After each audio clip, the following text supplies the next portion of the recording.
ઈડરમાં શ્રી નમકીન ગૃહ ઉદ્યોગમાં આગ, માલસામાન બળીને ખાખ।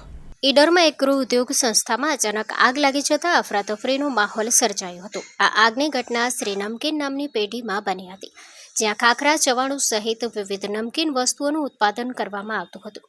મળતી માહિતી મુજબ ફેક્ટરીમાં આગ લાગતા જ આસપાસના વિસ્તારમાં ચકચાર મચી ગઈ હતી। ઘટનાની જાણ થતાં ફાયર બ્રિગેડની ટીમ તાત્કાલિક ઘટના સ્થળે દોડી આવી હતી અને આગને કાબૂમાં લેવા માટે કામગીરી શરૂ કરી હતી। ફેક્ટરીમાં રહેલો મોટા પ્રમાણમાં માલસામાન આગની લપેટમાં આવી બળીને ખાખ થઈ ગયો હતો, જેના કારણે ગૃહ ઉદ્યોગને મોટું આર્થિક નુકસાન થયું હોવાનું માનવામાં આવી રહ્યું છે।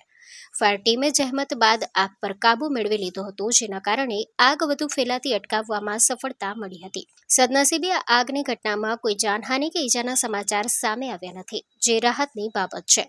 આગની ઘટનાને કારણે સ્થળ પર લોકોના ટોળે-ટોળા ઉમટી પડ્યા હતા અને સમગ્ર વિસ્તારમાં ચકચાર મચી ગઈ હતી।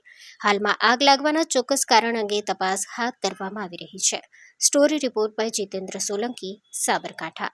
માલિકનો 8 વાગ્યાની આસપાસ કોલ મળેલ કે અમારી દુકાન છે જે કુટુંબ બાલ કલ્યાણની પાછળ નમકીનની દુકાન આવેલી છે, એ નમકીનની દુકાનની અંદર આગ લાગી છે। ઘટના સ્થળે પહોંચી માલુમ પડ્યું કે અહીંયા જે નમકીનનો જથ્થો છે, જે પ્લાસ્ટિક, નમકીન અને પુઠ્ઠાની અંદર આગ લાગી। ઘટનાનું ધ્યાને રાખી 2 ફાયર ફાઇટર ઘટના સ્થળે દોડાવી ફોર્મ કેમિકલનો મારો કરી લગભગ 18,000 લીટર પાણીનો ઉપયોગ કરી અને 100 લીટર ફોર્મનો ઉપયોગ કરી આગ કાબૂમાં મેળવેલ છે। ના, કોઈ જાનહાનિ થયેલ નથી, ફક્ત માલને નુકસાન થયે છે।